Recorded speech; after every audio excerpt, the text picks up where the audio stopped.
Então, voltamos aqui, a gente vai trabalhar o assunto final, os cuidados ao aprender a palavra de Deus, né? Então, todos, todos podem ser colaboradores no trabalho com Deus. Esse é o assunto final. Eu vou tentar ser o mais claro possível e o mais simples possível, né? Para que todos possam entender, né, a sua posição. Então, eu vou estar praticando algumas leituras aqui para poder nos influenciar, né, no entendimento. Eu vou estar botando aqui a página da Bíblia aberta aqui para a gente poder entender. Uma coisa que eu quero falar antes de começar é o seguinte: felizmente, né, ninguém pode me culpar. Por que ninguém pode me culpar? Porque as escrituras ela tá cheia de recursos literários e não foi eu que criei os recursos literários. Então o que eu vou fazer agora e ler as escrituras elas usam muitos exemplos, ela vai falando exemplo atrás de exemplos, né? Se você for reparar, os autores sempre estão usando comparações, né? Então não fui eu que iniciei isso, isso não é de mim, né? Usar comparação. Então eu tenho que seguir o que as escrituras me dá de recursos, né? Então você também vai ter que se submeter e entender dentro do que a literatura está te mostrando. Então, nessa carta aqui de 1 Coríntios, eles tiveram um problema lá na comunidade deles de ordem, né? Ordem no sentido de cada um com sua função, humildade, né? Todos são cooperadores, ninguém é mais do que ninguém. Então, o administrador lá, que no caso é o apóstolo Paulo, ele vai estar chamando a atenção do, do público dele lá, para eles prestarem atenção no que eles estão fazendo, né? Então eu vou usar esse recurso aqui para mostrar para gente como é que nós podemos ser colaboradores no reino, ou na comunidade, ou no trabalho de Deus, né? Eu vou ler, né, e depois eu explico. Então ele vai começar advertindo ele, né, no comportamento deles, ó. Eu, porém, irmãos, não vos pude falar como a espirituais e sim como a carnais, como a crianças em Cristo. Leite vos dei a beber, não vos dei alimento sólido, porque ainda não podeis suportá-lo. Nem ainda agora podeis, porque ainda sois carnais. Porquanto havendo entre vós ciúmes e contendas, não é assim que sois carnais e andais segundo o homem? Quando, pois, alguém diz, eu sou de Paulo e eu de Apolo, não é evidente que andais segundo os homens? Quem é Apolo e quem é Paulo? Servos por meio de quem criste, e isto conforme o Senhor concedeu a cada um. Eu plantei, Apolo regou, mas o crescimento veio de Deus. De modo que nem o que planta é alguma coisa, nem o que rega, mas Deus que dá o crescimento. Ora, o que planta e o que rega são um, e cada um receberá do seu galardão, do seu salário, do seu prêmio, da sua recompensa, né? Segundo o seu próprio trabalho. Porque de Deus somos cooperadores, lavoura de Deus, edifício de Deus sois vós. Então tá, as escrituras ela vai estar usando diversas vezes recursos de literário de comparação, é, parábolas, metáforas, né? E aqui não foge a regra. Então vamos pensar como ele pensou, né? Vamos pensar numa plantação de hortaliças, né? Você imagina que seria possível um alface sair do seu plantio e ir lá e advertir o, o agricultor que está regando ou que está colhendo ele e fala assim, ó, eu não quero ser colhido, eu não quero ser regado. Você imagina que isso seja possível? Então, de forma lógica, não é possível fazer isso, né? Porque cada qual dentro do cenário tem a sua como é que vamos dizer, a sua, eu não sei se seria certo dizer a sua posição, a sua colocação, mas tem a sua, a, como é que vamos dizer, tem a sua participação dentro daquele cenário, né? Tem um papel a cumprir ali. Então, mas todos, né, como a gente pode ver, todos são um, né? E cada um tem uma função dentro desse cenário. Um planta, outro rega, né? Mas Deus dá o crescimento. Então, Deus é que vai operar dentro de cada um para poder executar o que tem que ser executado, né? Se você for alface para alimentar outras pessoas, e aí? Se você for o participante que rega para poder nutrir o alface ele precisa de água, ele precisa ser cuidado, né? Precisa estar tirando as pragas para ele não ser eliminado. E aí? Dá para entender e aplicar isso na vida real? Então a gente poderia trabalhar muito mais aqui sobre esse assunto, mas eu não vou ficar me estendendo não. Talvez numa outra hora a gente volta aqui e faz uma outra aplicação. Então, dito isso e entendido, né, as escrituras usam comparações e as comparações são para a gente se imaginar e se colocar e aplicar como exercício pessoal, né? Então você vê o que você é. Você é o que planta, é o que rega, é a hortaliça, não sei. Mais à frente vamos estar falando sobre isso, que vai te dar uma certeza melhor. Então, agora, o que vamos fazer? A gente vai no livro, na carta aos Romanos, no capítulo 16. O capítulo todo ele está recheado de exemplos, né? Aqui vai ser bom a gente observar, porque ele vai mostrar as limitações, né? E as capacitações de cada indivíduo na cooperação do trabalho de Deus, né? Por exemplo, a gente vai pegar aqui do versículo 1 e 2, vamos ver uma mulher chamada Febe, né? Que ela servia a igreja, né? Uma igreja lá próxima lá de Sencreia, né? E ele está recomendando ela para eles receberem ela com honras, né? Porque ela ajudou muito lá essa igreja de Sencreia.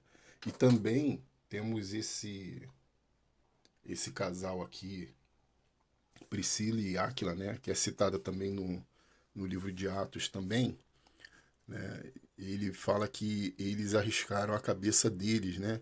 Então, tentar imaginar esse contexto de cooperação, né?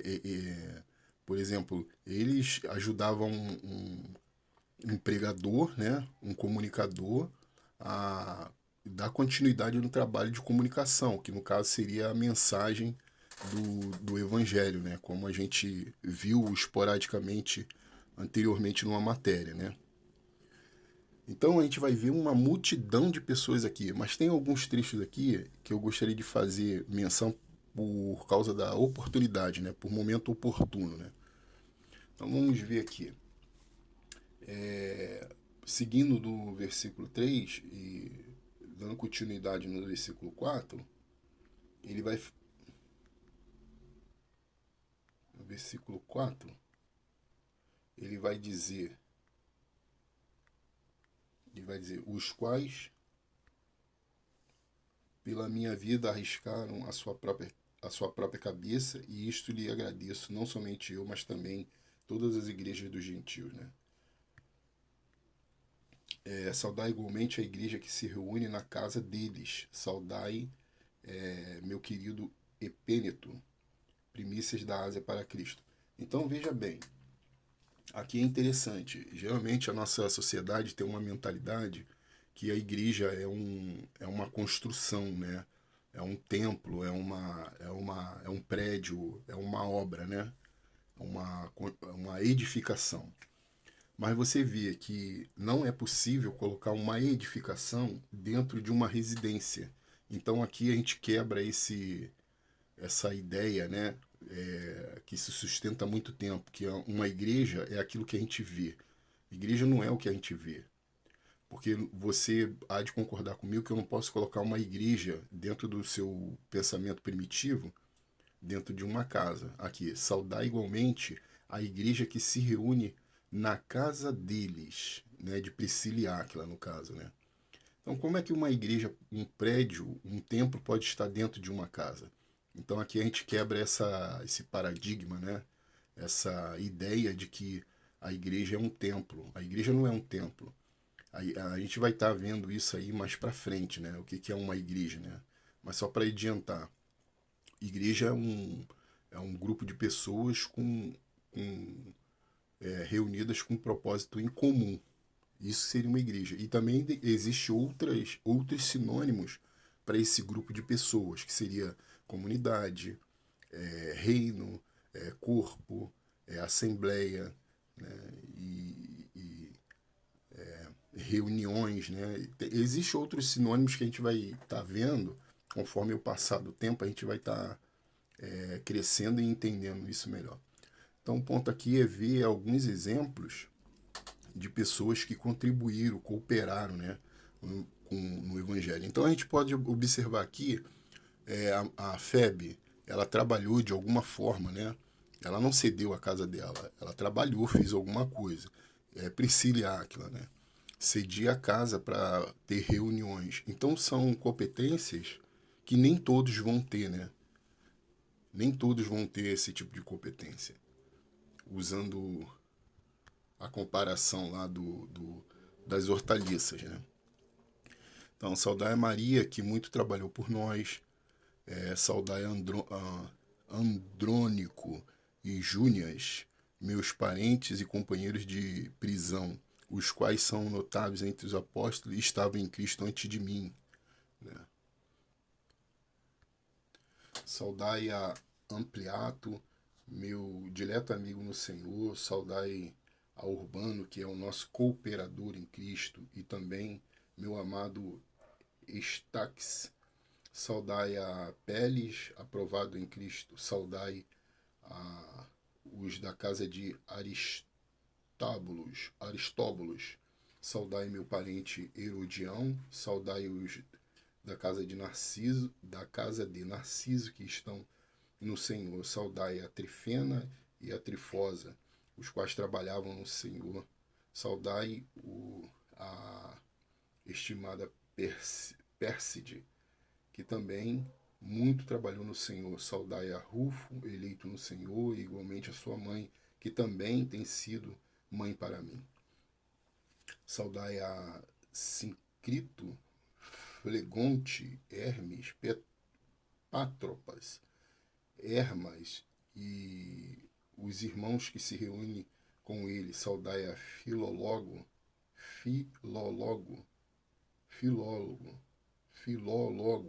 Júlia, Nereu e sua irmã Limpas e todos os santos que se reúnem com eles. Então você vê aqui, né, diversos contribuintes, né? Mas vamos ver mais. Né?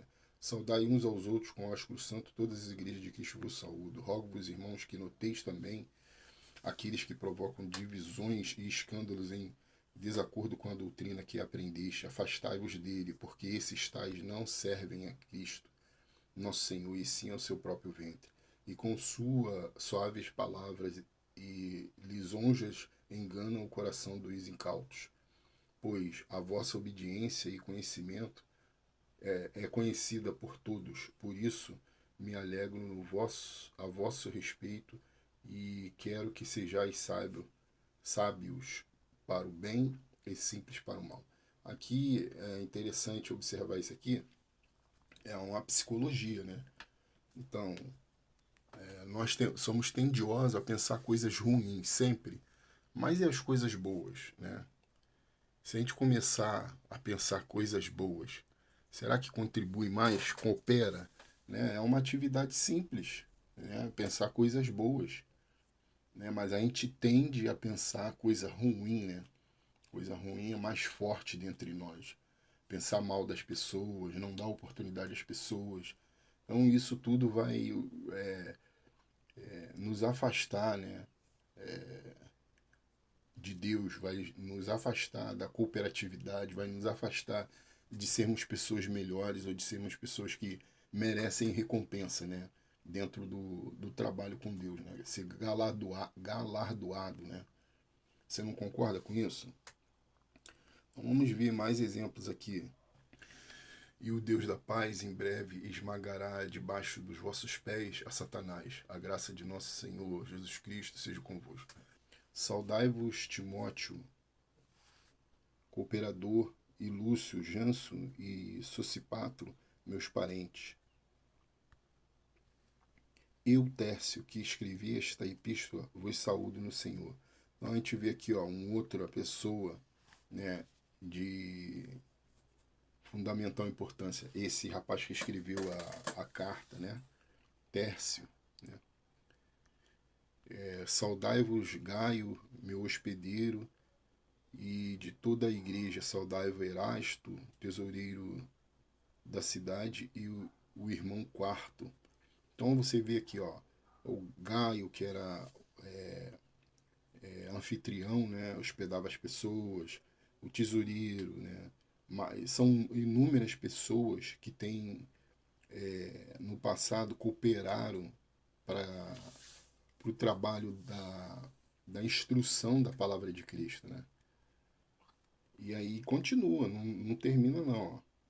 Ele vai dizer aqui, a graça de nosso Senhor Jesus Cristo seja com todos vós. Amém.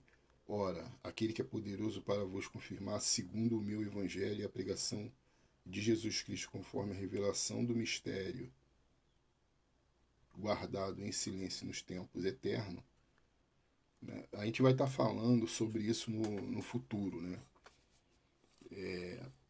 Isso aqui é uma coisa simples de se solucionar. É só uma questão de leitura para poder ter a interpretação correta dentro das próprias folhas que a gente vai ler das escrituras. Né? E que agora se tornou manifesto e foi dado a conhecer por meio das escrituras proféticas, segundo o mandamento de Deus, segundo o mandamento do Deus eterno, para a obediência por fé entre todas as nações. Então aqui ele mostra aqui que pela fé todos, né, são convocados a obedecer essa mensagem. E nós estamos indo rumo para lá, né? Eu quero construir isso. Estou fazendo o trabalho para que possa chegar a todos, né? Atingir, sem distinção de pessoa, atingir a todos que for possível, né? Atingir. Ora, Deus único e sábio seja dada a glória por meio de Jesus Cristo pelo século dos séculos. Amém. Então aqui, a gente vê aqui diversos cooperadores, né? Diversas pessoas que trabalhavam, né? Cediam. Assim, falta assim, palavras para dizer, né? O quanto eles trabalhavam. Né? Você vê o número de pessoas que ele está citando aqui, mas imaginar o tipo de trabalho que cada um fazia, né, vai ficar um pouco a cargo de cada um. Né? Alguns foram bem claros, outros não foram tão claros, né? Mas ele cita vários nomes de cooperadores, né? Ele usa essa palavra cooperadores aqui. Então, mais uma vez, vamos usar um exemplo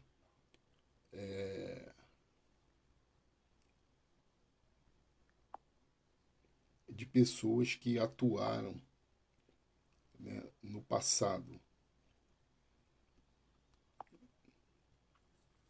Vamos usar exemplos de pessoas que contribuíram, né, com atividades e reuniu pessoas em torno dessa atividade. Então aqui a gente tem uma mulher que vai ser citada e ela é lembrada por causa da cooperação que ela tinha dentro da comunidade. Né? Aqui havia em Jope, uma discípula por nome Tabita. Nome este que traduzido quer dizer Dorcas. Era ela notável pelas boas obras e esmola que fazia. Né? Então a gente pode marcar aqui, né, boas obras e esmola. Né? Ora, aconteceu naqueles dias que ela adoeceu e veio a morrer. e depois de lavarem, puseram-na no cenáculo. Como Lídia era perto de Jope, ouvindo os discípulos que Pedro estava ali, enviaram-lhe 2 homens que lhe pedissem não demorassem em vir ter conosco. Pedro atendeu e foi com eles. Tendo chegado, conduziram-no para o cenáculo e todas as viúvas o cercaram, chorando e mostrando-lhe túnicas e vestidos que Dorcas fizera enquanto estava com elas. Então, demais da leitura eu deixo por conta de vocês, né? Então a gente vê aqui uma pessoa sendo cooperadora, né? Dentro da sua disposição, né? De contribuição. Então eu não vou ser nada mais do que eu posso ser, porque eu não vou ter força, né? Não convém eu ter uma prática que eu não estou apto a fazer, né? Vamos ver aqui mais um exemplo, só para a gente. Vamos pegar esse exemplo aqui do centurião, né? Então, morava em Cesareia um homem de nome Cornélio, centurião da corte chamado italiano, piedoso e temente a Deus. Então, a gente vê aqui que esse homem era piedoso e temente a Deus, com toda a sua casa, e que fazia muitas esmolas ao povo e de contínuo orava a Deus. Esse homem observou claramente durante uma visão, cerca da hora 9 do dia, um anjo de Deus que se aproximou dele e lhe disse. Então a gente vê aqui que é um homem, né, que ajudava a população, ele tinha condições de fazer isso, né? Ele acolhia a família, ajudava a comunidade dele lá, né? Como está relatado aqui. Então um anjo vai aparecer, ele vai falar com ele. Vamos ver no versículo 4. Cornélio, este fixando nele os olhos e, possuído de temor, perguntou: Que é, Senhor? E o anjo lhe disse: As tuas orações e as tuas esmolas subiram para a memória diante de Deus. Agora envia mensageiros a Jope e manda chamar Simão, que tem por sobrenome Pedro. E ele está hospedado com o Simão Curtidor, cuja residência está situada à beira-mar.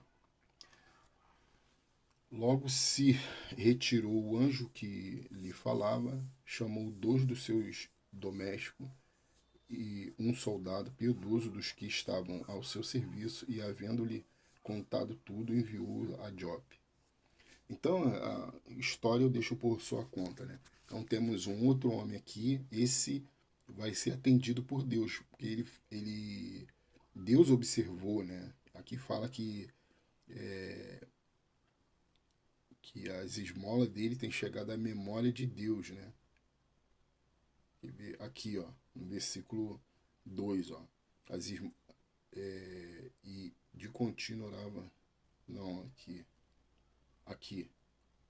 Achei aqui no versículo 4. Aqui, ó. E as tuas orações e tuas esmolas subiram para a memória de Deus. Então, Deus observou ele e, né, recompensou ele dentro lá desse contexto aqui. Agora eu quero fechar, né? Eu vou fechar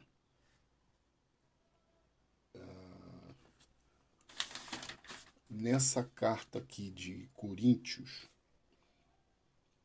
no capítulo 12.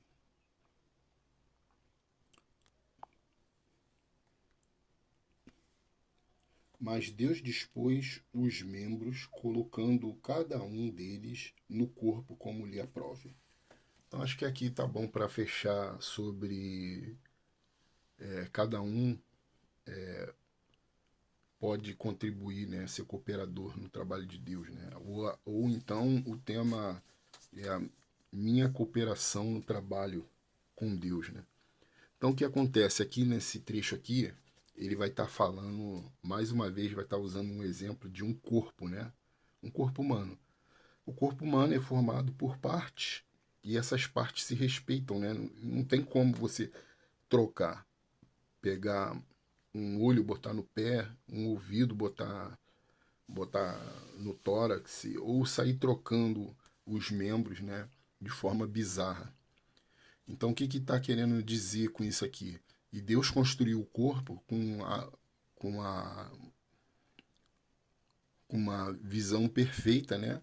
Para ele ter a função de andar, de ouvir, de falar, de manobrar com a mão, de ter trabalho artesanais e por aí vai.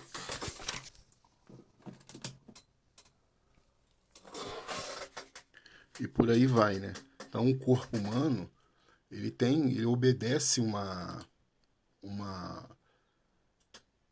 ele obedece uma estrutura, né? Isso é natural a gente pensar. A gente não pode ver diferente um corpo humano, né? Então, por que não os cooperadores também não obedecem, né, com naturalidade, né? Como o exemplo da horta, né? Como o exemplo como o exemplo das hortaliças, né? Como o exemplo do corpo. Por que, que a gente não tem como se colocar dentro daquilo que Deus nos dá, né? A força que Deus nos dá. Então, eu poderia falar muito mais, né, sobre essa questão de cooperadores no corpo, mas eu acho que está suficiente o que eu estou falando aqui, né? Deu para você entender, né? Como é que eu posso ser cooperador? Então, fechando, né? Deus vai dispor você dentro das suas limitações. Você vai entender o quanto que você pode cooperar, né? Até onde você pode ir. Então, só para fechar, eu vou fechar com essas palavras aqui, né? As dúvidas, as incertezas, a vergonha, a falta de confiança, né? A fraqueza, o descrédito, tudo isso e muito mais, ele nos deixa inoperantes no trabalho da cooperatividade, no trabalho de Deus, né? Eu não sei como quebrar essa barreira, né? Eu vejo que só um milagre de Deus que pode nos startar, né? Fazer a gente ter a iniciativa, né? Tem pessoas que estão fora do corpo, que não conseguem se encontrar, tem pessoas que entram no corpo, estão dentro do corpo, não conseguem se encontrar, né? E assim nos tornamos impotentes, né? Por quê? É simples de responder isso, por nossas próprias causas, né? As nossas próprias causas criam barreiras para a gente não sermos cooperadores. Então, como iniciar o trabalho? Também eu não sei. Essa resposta para mim é simples. Eu não sei como iniciar, né? E o que fazer? Para mim também fica clara essa resposta, né? Esperar, né? Esperar, porque para uns tem dúvidas que não impedem ela de serem atuantes, né? Tem incertezas que não fere essa pessoa, né? E a pessoa vai lá e tem a atitude, né? Tem vergonhas que não param certos tipos de pessoa. A pessoa avança no trabalho com Deus, né? Tem fraquezas que não consegue esmorecer a pessoa. Ela consegue se erguer e ir em frente, né? Tem descrédito que não desacredita certo tipo de pessoa. Ela é mais forte do que o descrédito e ela avança, né, para fazer o que tem que ser feito, né? E muitas outras coisas que podem se tornar uma barreira para outras pessoas, elas conseguem transpor essa barreira, né? Ela consegue ser cooperadoras, né? Bom, eu acho que tá bom. A gente pode voltar um outro momento para falar sobre alguns pontos de cooperação. Teria muito mais o que dizer, o que falar, mas não é o momento, né? O momento é só passar por esse estágio e ir em frente, né? Espero que algum desses exemplos possam te influenciar, alguma dessas palavras possam te encorajar de você querer ser cooperador no trabalho com Deus, né? Então, nós vamos estar abrindo um leque muito grande, né? Eu não sei nem mensurar essas oportunidades, Mas aqui é só um simples início, né, de forma modesta, para que possa te encorajar e você possa encontrar o ponto que Deus quer que você encontre. Né? Vou fechar com essa passagem aqui, né? Acho que ela é o suficiente, né, para nos encorajar. Né? Essa que está marcada aí de amarelo fraquinho. Né? Mas Deus dispôs os membros, colocando cada um deles no corpo como lhe aprove. Ou seja, Deus há de te colocar, ou Deus te colocou, ou Deus vai fazer você se encontrar, né? Dentro da missão dele, que ele quer que você se encontre. Né? E eu conto com isso, né? Porque eu não sei o que fazer, eu não sei o que qual atitude tomar. A única atitude que eu tô tomando é como um homem lá que a gente acabou de ler, um escreveu a carta e eu tô fazendo esses vídeos, né? E a minha atitude é esperar para ver o que, que vai acontecer. Bom, era isso e até a próxima edição.